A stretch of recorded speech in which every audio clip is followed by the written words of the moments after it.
If you have an agreement and understanding, you could do a lot of things.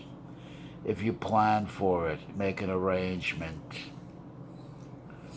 swing with the honesty of it with the woman. You can do a lot of things. You can arrange a lot of things. You can overcome a lot of physical obstacles, a lot of social obstacles. But the problem is to get rid of the phoniness, to shed the phoniness. The problem is to swing with the honesty of it. The problem is to find the right words and the right body language and the right attitude to avoid communication misunderstandings, miscommunications, rhetorical problems, rhetorical accidents due to a lack of experience, maturity, and real empathy. If you can't empty your mind completely like a tabula rasa and project yourself 100% into the mind, into the behavior, into the will, into the words, into the intuitive feel of the words, in the interview of your life with this woman, where she sees you, she judges you, she sizes you up by phenotype, which is your physical behaviors in a social context. By that I mean your posture, your voice print, your voice strength, your hesitations, your fears, your inhibitions, all observables, all behavioral observables, none of which has to be subjectivized. It's all out there for all to see. Those around in the audience, in a social situation where you are with a woman, can see what's going on even from a distance. The visuals tell an awful lot, even without the words. The body postures, the body tells an awful lot of the success or failure of what you're doing. You have to be able to step back, the Moscow step back, and assess what you're saying, what you're doing, and the effect it's having right then and there. You have to be able to mitigate, to know when to get out, to lose the battle and mitigate and get out. Take our losses, mitigate and get out. Figure out what went wrong, do a recreation, reconstructive recreation, deductive Sherlock Holmes analysis, where you're figuring out what went wrong.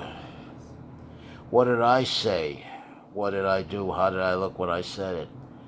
Because you, my friend, in the final analysis, were in complete control of your outcome with this woman, even though you think you weren't. And it's not a question of choices, good choices, bad choices, right, wrong, in, out, true, and false. It has nothing to do with that at all. It's a very practical thing in the here and now. It's a social ethics in the now in a particular situation that's ongoing, that's in process. It's a process ethics. If you want the answers, if you want the formula, if you want the perfect judgment and the perfect behaviors and the perfect values, then see Dennis Prager. He knows all the answers. He knows the truth. He knows the absolute dogmatic perfect values in every situation.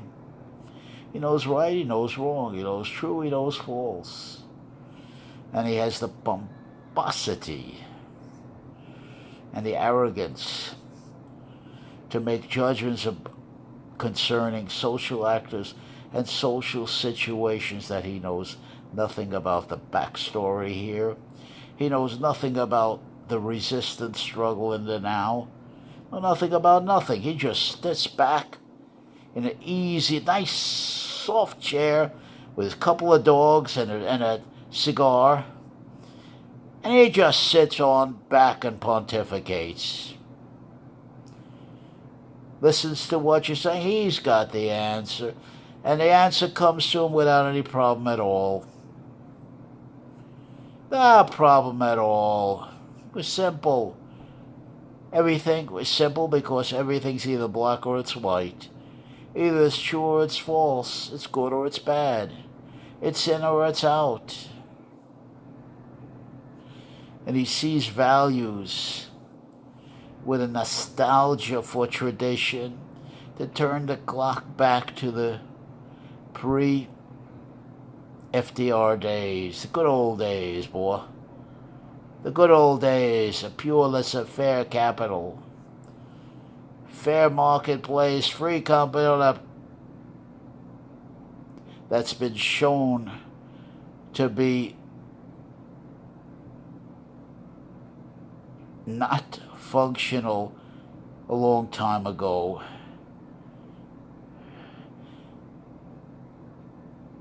And the old traditions and the old good time religion values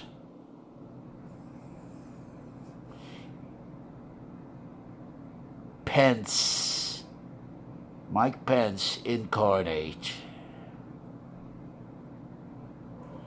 It's like Dr. Freud, Masterson Johnson, Kinsey, they never wrote.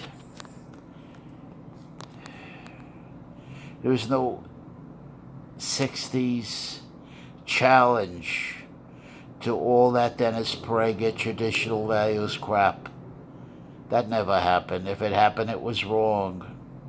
What Prager's camping on is the incredible stupidity of the progressive left. Incredible stupidity using profanities. Presenting the argument in such a blatantly stupid way that makes a Dennis Prager look, or a Rush Limbaugh, or Mark Levin look profound in their oversimplicity. That's my word.